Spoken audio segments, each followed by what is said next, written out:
Jeremy, undoubtedly, we cannot analyse the situation with SAA too much, I suppose, and also all this extra money, and you have to ask, was this move necessary? Well, that's exactly it, Yuveka. So, first of all, is the 3.5 billion. How much wiggle room does it buy the airline? And secondly, the cancellation of these flights. And again, let's stress it's during the month of February, possibly reinstated if things start to improve. Two key issues tonight. Terry Markman from the Free Market Foundation. Good evening to you and welcome. Let's talk about the cancellation of these flights first in the month of February. Is this, in your opinion, going to make a big difference, or is this simply expedient window dressing? Jeremy, I'm going to take a different tack. I think is the best thing that's happened. I think SAA should cancel all its flights, give the public, say, 2 months' notice, and then we should close down SAA. We have spent nearly 50–60 billion rand on SAA over the last 10 years. To put that in perspective, that's something like 500,000 houses. In other words, we could have housed 2 to 3 million people. And we're spending it on a company that is really not required. The rest of the domestic airline industry will soak up these people in a matter of hours. Right. Now, that's a well-documented position as far as the Free Market Foundation is concerned, but you know and I know that's not going to happen. So let's get back to the reality of the decision that has been announced by the airline. Again, is this an indication that the business rescue plan, in your opinion, is starting to yield some positive results?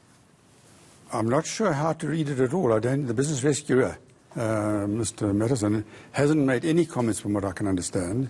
I don't believe, and I'm sorry to go back to the beginning, but I don't believe that SAA is rescuable. So all you can do is save some money, but you're never going to save enough money to make it profitable. It's a good idea to reduce some of the airline routes and so on. Which possibly some are saying should have been done a long time ago. Absolutely. I mean, well, if we can go back in history, if we've gone back 15 years ago, we could have privatised SAA when there was something to privatise. Now there's nothing to privatise. So all you're going to do is that the taxpayers are going to have to pay the debt, which is something of the order of, I think, 40–50 billion rand. And the important thing is that it'll never, ever be written off.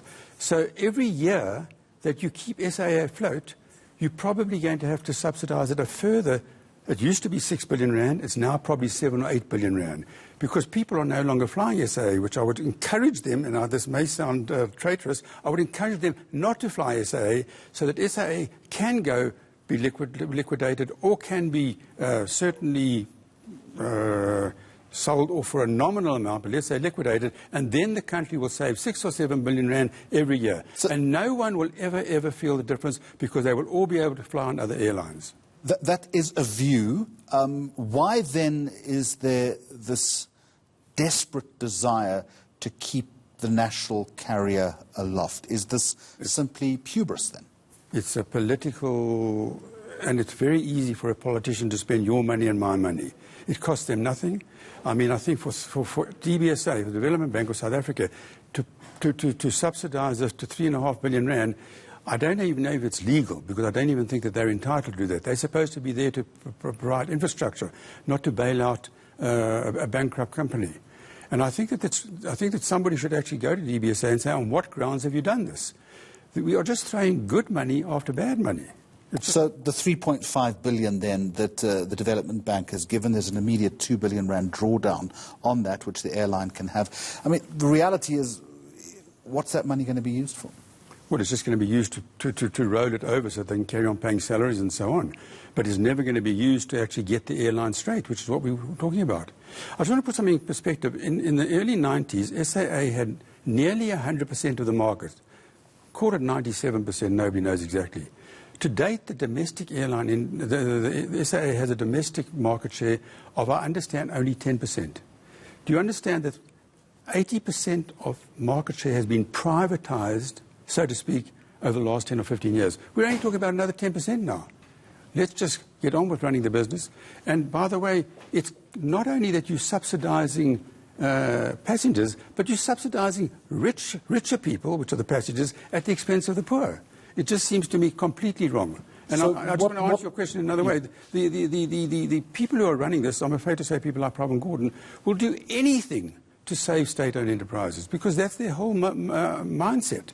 It's completely wrong. They should actually get out of the running businesses, just about everything and get on with running the country. So what are you then saying about the business rescue process? Is Mr. Mattison simply wasting his time here? Is there anything for him to do? I'm hoping that he's going to be the final nail in the coffin, so to speak, that he will actually knock it in and say there is nothing to rescue. And that will give the impetus to the government to say, okay, we're going to now liquidate it. That is the right thing to do. And I know that there are people who are employed there. They must be given a proper labour, they be dealt with properly. But in context, unless... I mean, the union pushback could bedevil this entire process. It could. It will, won't it?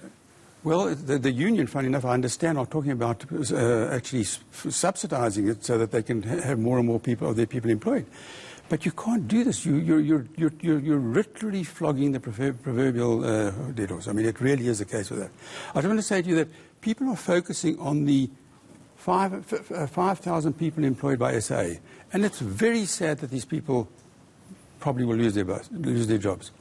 Can we just take a step back and remember that there are 10 million people unemployed in the country?